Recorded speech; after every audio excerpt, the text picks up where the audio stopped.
I accept literally the saying that all the world's a stage, and I believe that God plays all the parts. The purpose of the play? To transform man, the created, into God, the creator.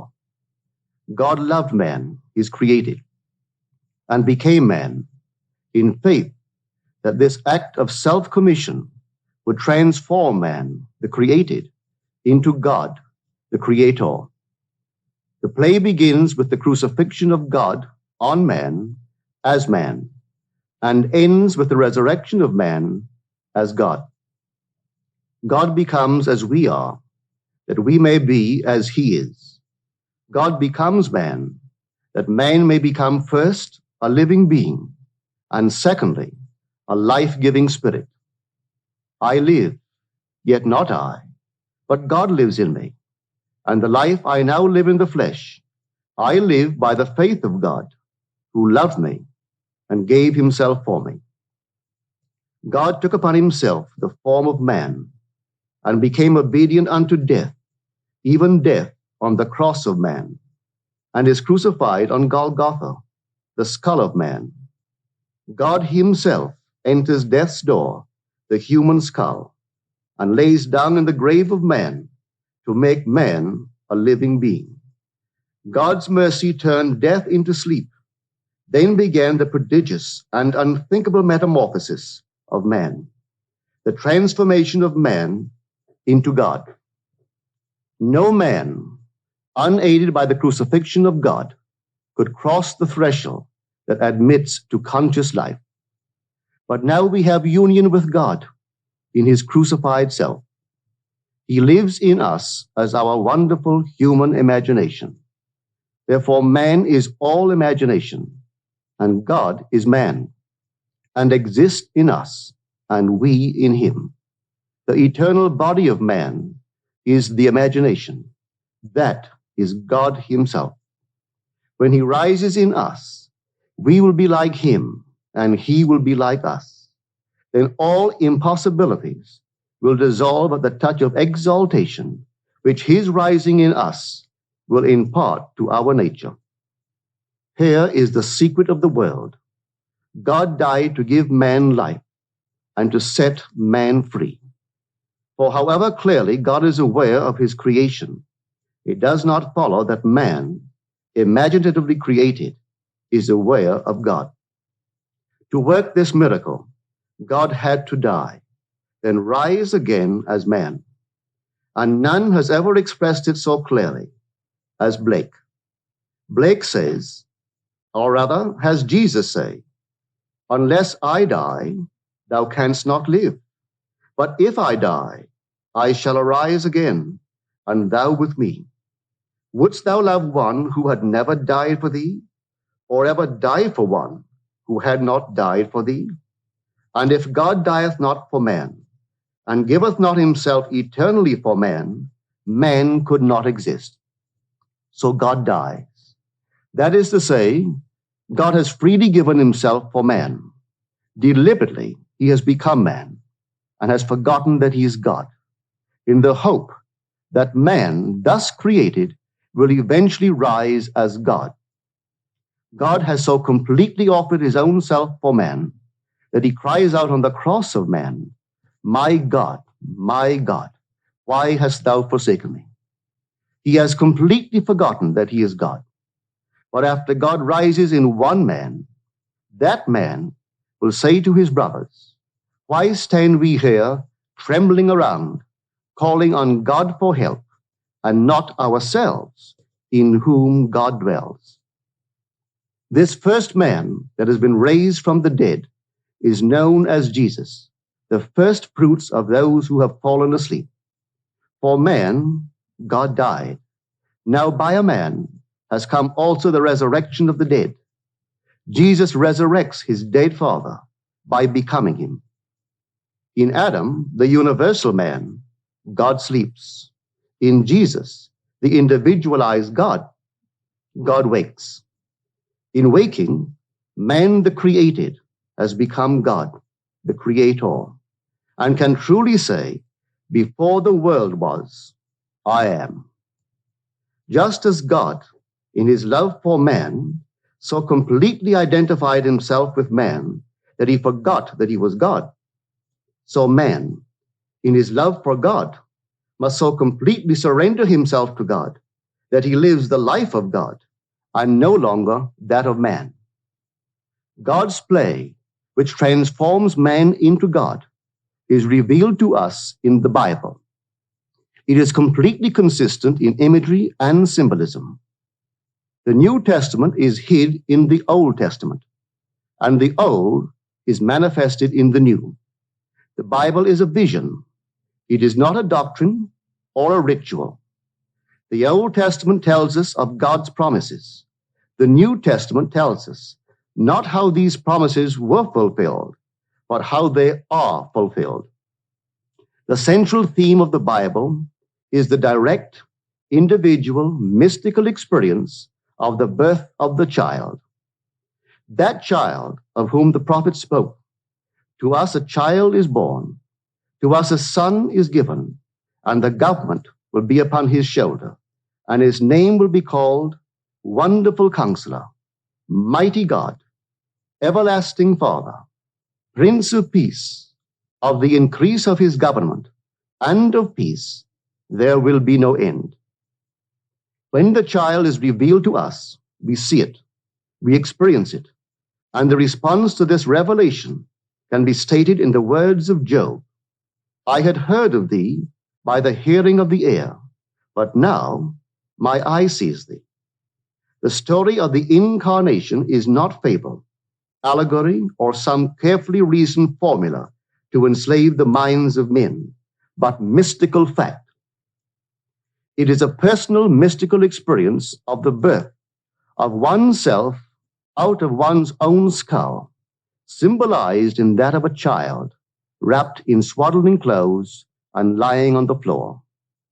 There is a distinction between hearing of this birth of a child from one's own skull, a birth which no scientist or historian could ever possibly explain, and actually experiencing the birth, holding in your own hands and seeing with your own eyes this miraculous child, a child born from above, out of your own skull, a birth contrary to all the laws of nature. The event, as it is recorded in the Gospels, actually takes place in man. But of that day or that hour when the time will come for the individual to be delivered, no one knows but the Father. Do not marvel that I said to you, you must be born from above. The wind blows where it wills, and you hear the sound of it, but you do not know whence it comes or whither it goes. So it is with everyone who is born of the Spirit. This revelation in the Gospel of John is true. Here is my experience of this birth from above. Like Paul, I did not receive it from man, nor was I taught it, but it came through the actual mystical experience of being born from above. None can speak truly of this mystical birth from above, but the one who has experienced it. I had no idea that this birth from above was literally true. For who, before the experience, could believe that the child, the wonderful counselor, the mighty God, the everlasting Father, the Prince of Peace, was inwoven in his own skull? Who, before the experience, would understand that his Maker is his husband, and the Lord of hosts is his name? Who would believe that the Creator went in unto his own creation, man, and knew it to be himself, and that this entrance into the skull of man, this union of God and man, resulted in the birth of a son out of the skull of man, which birth gave to that man eternal life and union with his Creator forever? If I now tell what I experienced that night, I do so not to impose my ideas on others, but that I may give hope to those who, like Nicodemus, wonder how can a man be born when he is old? How can he enter a second time into his mother's womb and be born? How can this be? Well, this is how it happened to me. A heavenly dream in which the arts flourished was suddenly interrupted by the most intense vibration, centered at the base of my skull.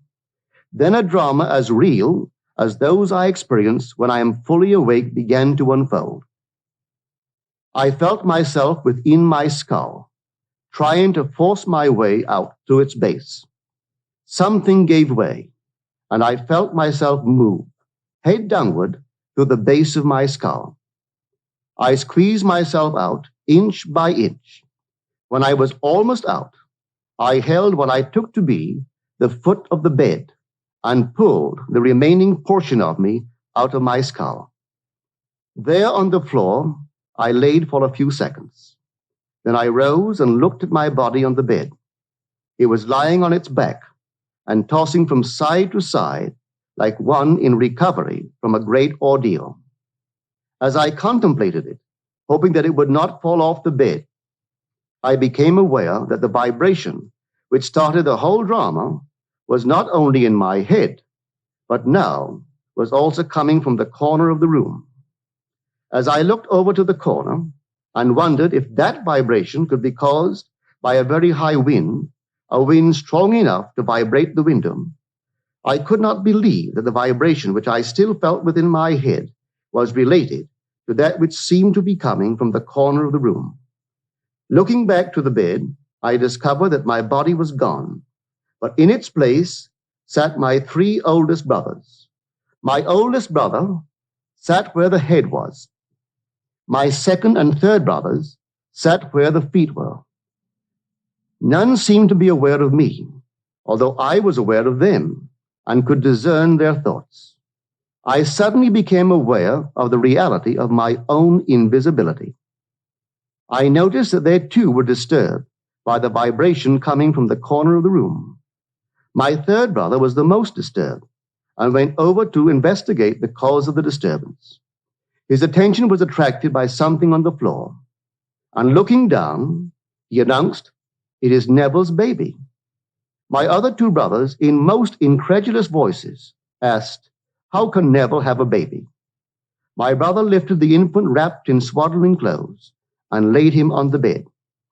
I then, with my invisible hands, lifted the babe and asked him, "How is my sweetheart?" He looked into my eyes and smiled, and I awoke in this world to ponder this greatest of my many mystical experiences. One other vision I will tell, because it bears out the truth of my assertion that the Bible is mystical fact, that everything written about the promised child is in the law of Moses and the prophets and the Psalms, and it must be mystically experienced in the imagination of the individual. The child's birth is a sign and a portent, signaling the resurrection of the patriarchs in the imagination of him in whom the child is born. 6 months after the birth of the child, a vibration similar to the one which preceded his birth started in my head. This time, its intensity was centered at the top of my head. Then came a sudden explosion, and I found myself in a modestly furnished room. There, leaning against the side of an open door, was my son David of biblical fame. He was a lad about 12 years old. What struck me forcibly about him was the unusual beauty of his face and figure. He was, as he is described in the first book of Samuel, ruddy, with beautiful eyes, and very handsome. Not for one moment did I feel myself to be anyone other than Neville. Yet I knew that this lad David was my son, and he knew that I was his father. As I sat there contemplating the beauty of my son, the vision faded, and I awoke. What conclusion can be reached from these mystical experiences? The chamber of man's imagery. In man's imagination are engraven every patriarch and character in the Old Testament, and that after the birth of the child, out of the skull of man, signifying that man's rebirth from above, there will begin the resurrection of the patriarchs. Each in his turn will be revealed as the son of the man who resurrects him. When all are resurrected from the dead, that man in whom they are resurrected will know himself to be of the Elohim, the God who became man, that man may become God.